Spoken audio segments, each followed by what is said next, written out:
بسم اللہ الرحمن الرحیم نحمدہ ونصلی علی رسولہ الکریم اما بعد. معزز مہمان، حاضرین محفل اور میری مائیں اور بہنیں، السلام علیکم ورحمۃ اللہ وبرکاتہ.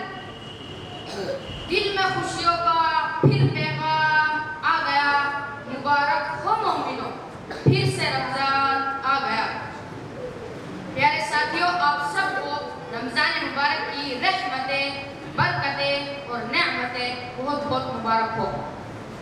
جس طرح ہر عمل کا کوئی نہ کوئی مقصد ہوتا ہے، اسی طرح رمضان مبارک کے روزوں کا سب سے اہم مقصد تقویٰ ہے. ہم روزے تقوی کے لیے رکھتے ہیں. تقوی کے معنی ہر وہ کام کرنے کے ہیں جس سے اللہ اور اس کے رسول خوش ہوں.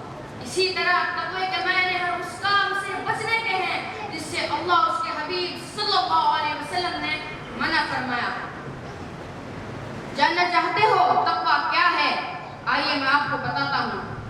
تقویٰ یہ ہے کہ اگر آپ کی نماز قضا ہو جائے تو سارا دن سکون نہ پائیں. تقویٰ یہ ہے کہ اگر آپ سے کوئی گناہ ہو جائے تو آپ کو شرمندگی ہو. تقویٰ یہ ہے کہ اگر آپ اپنے والدین کی نافرمانی کریں تو ساری رات بے چینی محسوس کریں. تقویٰ وہ حیثیت ہے جو آپ کو اس وقت بھی نظر آئے جب آپ کو کوئی نہ دیکھ رہا ہو. ارشاد باری تعالیٰ، اے ایمان والو، تم پر یہ روزے فرض کیے گئے جس طرح تم سے پہلے والوں پر کیے گئے تھے تاکہ تم تقویٰ حاصل کرو. رمضان اور تقویٰ ایک دوسرے کے لیے لازم و ملزوم ہیں. رمضان دراصل ہمارے لیے تربیت کا نام ہے جس میں ہم بھوکے پیاسے رہ کر سیکھتے ہیں نیکی سے محبت، بدی سے نفرت، سخیوں سے محبت، غریبوں سے ہمدردی، اللہ اور اس کے رسول صلی اللہ علیہ وسلم کی پیروی. رمضان ہمارے پیارے اللہ کا حکم ہے، سو ہم پر یہ لازم ہے کہ ہم قرآن پاک کی تلاوتیں، عبادتیں، صدقہ، خیرات کا عمل جاری رکھیں کہ اللہ ہم پر اپنی رحمتیں، برکتیں نازل فرمائیں.